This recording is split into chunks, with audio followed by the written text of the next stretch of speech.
What's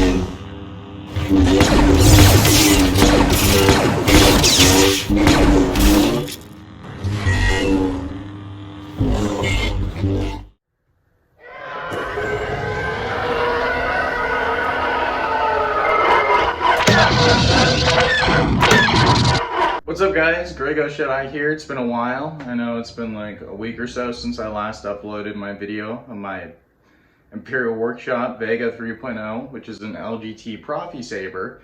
And today we are actually going to use two sabers. So in my left, your right is my paddle and outpost mini Maul, and in my right, your left is my Imperial workshop Vega. Both of these sabers are LGT resold sabers, which means they're pretty much the exact same thing. All the features included are exactly the same. And I've been getting a lot of confusion on which features are included, and a lot of confusion, like, you know, on TikTok. A lot of people are saying like, oh, all lightsabers are the same, so everything should come with that, right? No, my CFX saber does not have the effects that my proffie sabers do. I'm sure there's a way that I can code similar features on those, but you know, I don't have the time, don't have the patience, and I don't have the time. What we're gonna do in this video, I'm just gonna read everything on this card. I'm gonna have little images right there. Basically, just gonna zoom in on everything, and we're gonna go over everything on these cards so you guys know what is included with these sabers and you have a better knowledge of how to use them when you get them. So, all right, I got my paddle and outpost saber. I'm reading the card as I use it, so you should probably do the same thing. On the user guide is activate muted. So this is basically if you just want to turn on the saber and you don't want to deal with the smooth swing, because sometimes that can be a little bit annoying, especially in the later hours when you're trying to practice and your parents are asleep. Save me a couple whips with a belt, you know what I'm... Down a heavy barrel and water fire on them. Double click, hold. Alright, so that's how you get the saber to be muted. It still functions the same as a normal needlepixel. You get the blaster deflection. And to unmute it, you just, you know, turn it off. There we go. To activate the blade, you know, just turn it on. You just press the button, and then to turn it off, you have to hold it for like 4 seconds. 4 seconds. All right, next we got play and stop music. So double click while off. And then I'm using Rey Skywalker's theme. So this is the last theme that we hear in the Rise of Skywalker. To stop the music, you just double click it while it's off. We got turn the blade off. We already did that. Just hold it for like 4 seconds. Next preset. So this is how we go through the sound fonts for the soundboard. Hold it and then release it, and then it switches the font. Then if you want to go to the previous one, so say I just switched to Calcassus, I want to go back to Rey, you just hold it for 2 seconds. Rey Skywalker. And you don't have to release the button, you just hold it. Lockup's pretty fun for these types of sabers because it's actually more responsive. To normal, you know, lockup, clash, you hold the button and then you hit the saber. It's actually more responsive. Okay, we're using the other one, but because they work essentially the same and this one's kind of bugging out, I'm just going to use this one for just this one. Okay, so for Clash for LGT sabers, you just hold the button and then you hit it, and then you get Clash. And when I was talking about earlier, it's responsive. So it travels along the blade.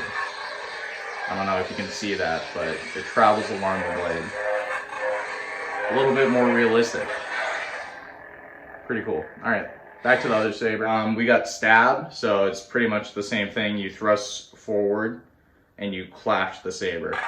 Pretty much just thrust forward and it has to come in contact, but usually just, you know, thrusting it forward is enough, you know, contact to get the blade effect going. And that's how you stab.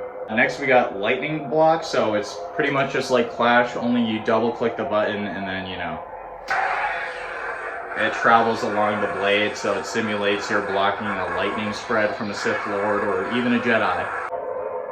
You just, again, double click and then hit the blade. And then there you go, lightning. Alright, next we got melt, so I'm actually going to need a wall to do this. It simulates that you're cutting through a wall, so you just point the saber at a, you know, the saber blade tip at the wall, and you just thrust, and it melts. And then you can see the tip is like glowing red.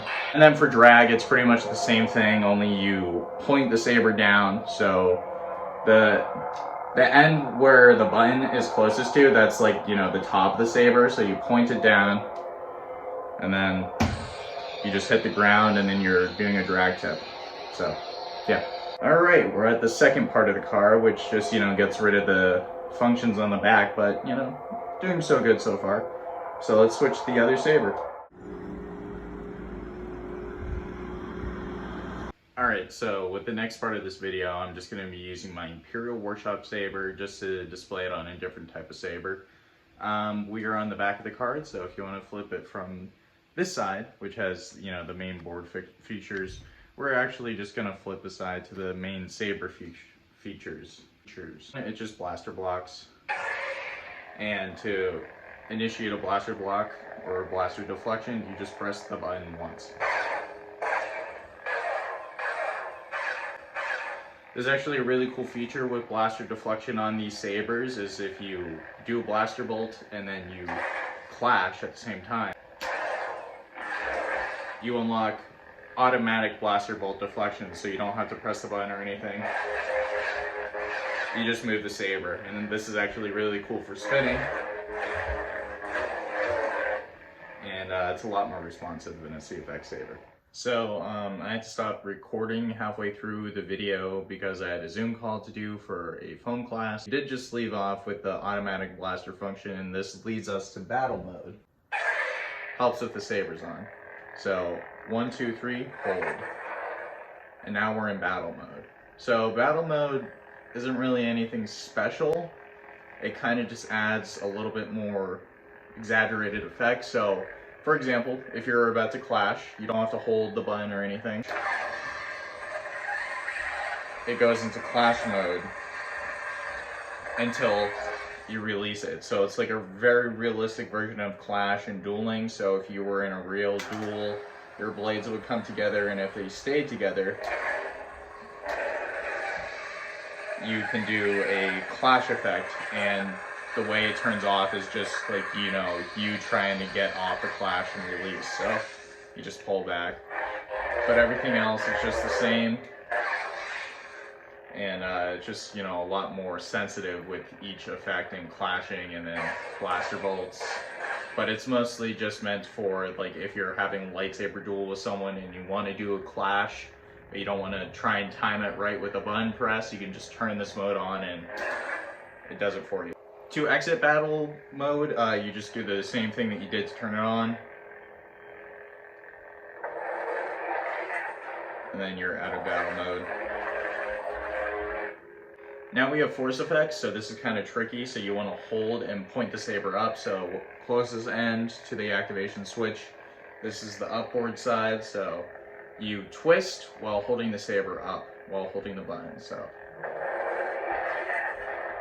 And that's the force effect, and then it's like a nice blade effect on there too. Really, really cool. Okay, up next we have color change mode. So to activate color change mode, instead of pointing our saber up, we actually want to point it down, and we do the same thing. We just twist and hold the button. And it'll say color wheels activated, and it goes to all the colors in the spectrum. So, purple. And then we just hold it. Color selected. Next is entering the volume mode. So if you find your sabers too loud or too quiet, you can always enter the volume mode. So to enter the volume menu, you hold the button and clash while it's off. So we gotta turn this off. Alright, now we just hold and clash. Just keep clicking.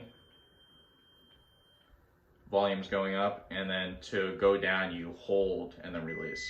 And that's how you know we're going down. And then to exit the volume control menu, you just do the same thing we did to get into it. Next is battery level. So on my CFX saber, I would click the aux button when it's off, and it would show the blade effect.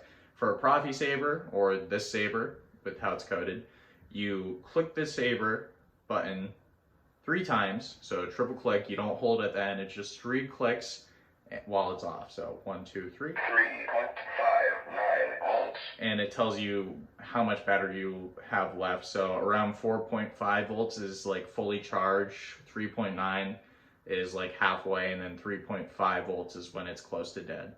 Because whenever, like, you know, the saber says 3.5 volts, it also says low battery. So that's when you know you need to charge your saber, is when it's at 3.5 volts. So next we have multi-block. And you hold the button for 1 second while you're swinging, and then you release it. So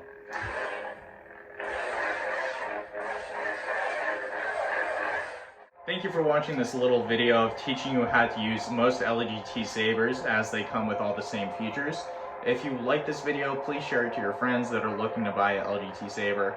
And as for these sabers that I used in the video, I'll be sure to leave links in the description for where you can buy them. Hope you found it very informative, very helpful for you just purchasing an LGT saber from either Padawan Outpost, Imperial Workshop, Legion Sabers, all those companies that sell LGT based sabers. I hope you find this video very informative. If you like the video, please leave a like, it really helps me out. And if you want to see more videos like this and tutorials with lightsabers and how to use them, please subscribe. Yeah, that's really... I still don't know how to do outros. I think I have to write my own script for outros, so that's it.